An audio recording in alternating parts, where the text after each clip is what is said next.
ನಮಸ್ಕಾರ ಸ್ನೇಹಿತರೆ, ಭಕ್ತಿ ವೈಭವ ಯೂಟ್ಯೂಬ್ ಚಾನಲ್ಗೆ ತಮಗೆಲ್ಲರಿಗೂ ಸುಸ್ವಾಗತ. ಸ್ನೇಹಿತರೆ, ಇನ್ನೇನು ಯುಗಾದಿ ಹಬ್ಬ ಬಂದೇ ಬಿಡ್ತು.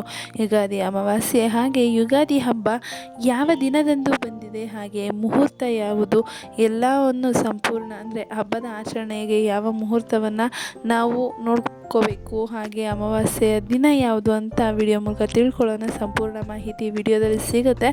ಸ್ನೇಹಿತರೆ, ವಿಡಿಯೋ ಇಷ್ಟ ಆಯಿತು ಅಂದರೆ ವಿಡಿಯೋಗೆ ಲೈಕ್ ಮಾಡಿ, ಶೇರ್ ಮಾಡಿ, ಕಮೆಂಟ್ ಮಾಡಿ. ಕಮೆಂಟ್ ಬಾಕ್ಸ್ನಲ್ಲಿ ನಿಮಗೆ ಇಷ್ಟವಾದ ದೇವರ ಹೆಸರನ್ನು ಕಮೆಂಟ್ ಮಾಡಿ. ಹಾಗೆ ದಯವಿಟ್ಟು ಚಾನಲನ್ನು ಸಬ್ಸ್ಕ್ರೈಬ್ ಮಾಡ್ಕೊಳ್ಳಿ.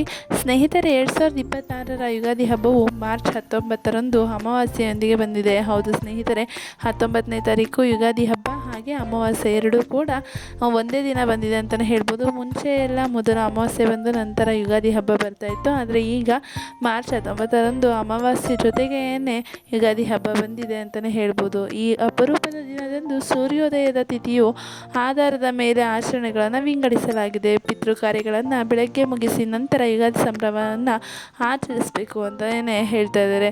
ಹೌದು ಸ್ನೇಹಿತರೆ, ನೀವು ಬೆಳಗ್ಗೆ ನಿಮ್ಮ ಕಾರ್ಯಗಳನ್ನು ಮುಗಿಸಿ ಅಂದರೆ ಪಿತೃ ಕಾರ್ಯಗಳನ್ನು ಮುಗಿಸಿ ಆಮೇಲೆ ನೀವು ಯುಗಾದಿ ಹಬ್ಬವನ್ನು ಆಚರಿಸ್ಬೋದು. ಹಾಗೆ ಇದು ಒಂದು ಹೊಸ ವರ್ಷಕ್ಕೆ ಮುನ್ನುಡಿ ಅಂತಲೇ ಹೇಳ್ಬೋದು. ಹೌದು ಸ್ನೇಹಿತರೆ, ಹೊಸ ವರ್ಷಕ್ಕೆ ಮುನ್ನುಡಿ ಇರುವ ಯುಗಾದಿ ಹಬ್ಬಕ್ಕೆ ಇನ್ನೇನು ಕೆಲವೇ ದಿನಗಳು ಬಾಕಿ ಇವೆ. ಇದೇ 19ರಂದು ಯುಗಾದಿಯ ಸಂಭ್ರಮ ಅಂತಲೇ ಹೇಳ್ಬೋದು. ಯುಗಾದಿ ಹಬ್ಬವು ಚೈತ್ರ ಮಾಸದ ಶುಕ್ಲ ಪಕ್ಷದ ಪಾಡ್ಯದಂದು ಆಚರಿಸಲಾಗುವ ಹಿಂದೂ ಹೊಸ ವರ್ಷವಾಗಿದೆ. ಹಾಗೆ ಬಂದು ಈ ಒಂದು ದಿನ ನೀವು ಅಮಾವಾಸ್ಯೆಯನ್ನು ಕೂಡ ಆಚರಿಸಬಹುದು. ಹೌದು ಸ್ನೇಹಿತರೆ, ಯುಗಾದಿ ಹಬ್ಬದ ದಿನವೇ ಅಮಾವಾಸ್ಯೆ ಬಂದಿರೋದ್ರಿಂದ ಎರಡೂ ಕೂಡ ನೀವು ಒಟ್ಟಿಗೆ ಆಚರಣೆ ಮಾಡ್ಬೋದು. ಆದರೆ ಈ ಬಾರಿ ಇದೇ ದಿನ ಅಮಾವಾಸ್ಯೆ ಕೂಡ ಬಂದಿದೆ. ಯುಗಾದಿಯ ಸಂಭ್ರಮದ ಜೊತೆ ಅಮಾವಾಸ್ಯೆಯು ಸೇರಿಕೊಂಡಿರುವುದು ಅಪರೂಪವೇ ಅಂತಲೇ ಹೇಳ್ಬೋದು. ಫಾಲ್ಗುಣ ಮಾಸದ ಕೊನೆಯ ದಿನ ಅಮಾವಾಸ್ಯೆ, ನಂತರದ ಚೈತ್ರ ಮಾಸದ ಮೊದಲ ದಿನ ಯುಗಾದಿ ಪಾಡ್ಯಮಿ ಈ ಬಾರಿ ವಿಶೇಷವಾಗಿದೆ ಅಂತಲೇ ಹೇಳ್ಬೋದು.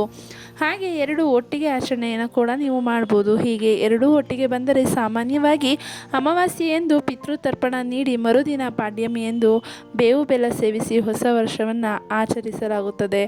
ಆದರೆ ಈ ಬಾರಿ ಇದರ ಮುಹೂರ್ತ ಯಾವುದು ಎಂದು ನೋಡೋದಾದರೆ, ಸಾಮಾನ್ಯವಾಗಿ ಸೂರ್ಯೋದಯದ ಸಮಯದಲ್ಲಿ ಯಾವ ತಿಥಿ ಇರುತ್ತದೆಯೋ ಅದನ್ನೇ ಮುಖ್ಯ ತಿಥಿ ಎಂದು ಕರೆಯುತ್ತಾರೆ. ಸೂರ್ಯೋದಯದ ಸಮಯ ಮುಖ್ಯ ತಿಥಿಯು ಆಗಿರುವುದರಿಂದ 2026ರ ಯುಗಾದಿ ಆಚರಣೆಯು ಮಾರ್ಚ್ 19ರಂದು ಬರುವ ಸಾಧ್ಯತೆ ಇದೆ ಅಂತಲೇ ಹೇಳ್ಬೋದು.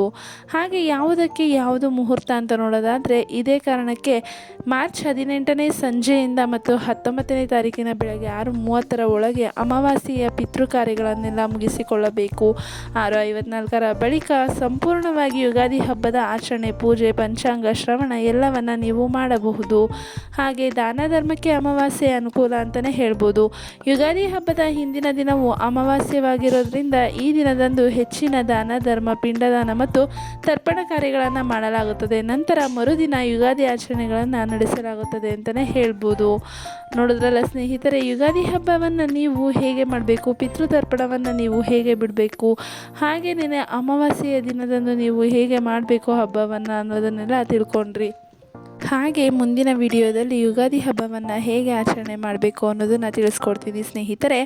ಈ ಒಂದು ಮಾಹಿತಿ ನಿಮಗೆ ಇಷ್ಟ ಆಗಿದೆ ಅಂತ ಅಂದ್ಕೊತೀನಿ. ಇಷ್ಟ ಆಗಿದ್ರೆ ವಿಡಿಯೋಗೆ ಲೈಕ್ ಮಾಡಿ, ಶೇರ್ ಮಾಡಿ, ಕಮೆಂಟ್ ಮಾಡಿ. ಕಮೆಂಟ್ ಬಾಕ್ಸ್ನಲ್ಲಿ ನಿಮಗೆ ಇಷ್ಟವಾದ ದೇವರ ಹೆಸರನ್ನು ಕಮೆಂಟ್ ಮಾಡಿ ಸ್ನೇಹಿತರೆ. ಹಾಗೆ ದಯವಿಟ್ಟು ಚಾನಲನ್ನು ಸಬ್ಸ್ಕ್ರೈಬ್ ಮಾಡ್ಕೊಳ್ಳಿ. ವಿಡಿಯೋ ವೀಕ್ಷಿಸಿದ್ದಕ್ಕಾಗಿ ಧನ್ಯವಾದಗಳು.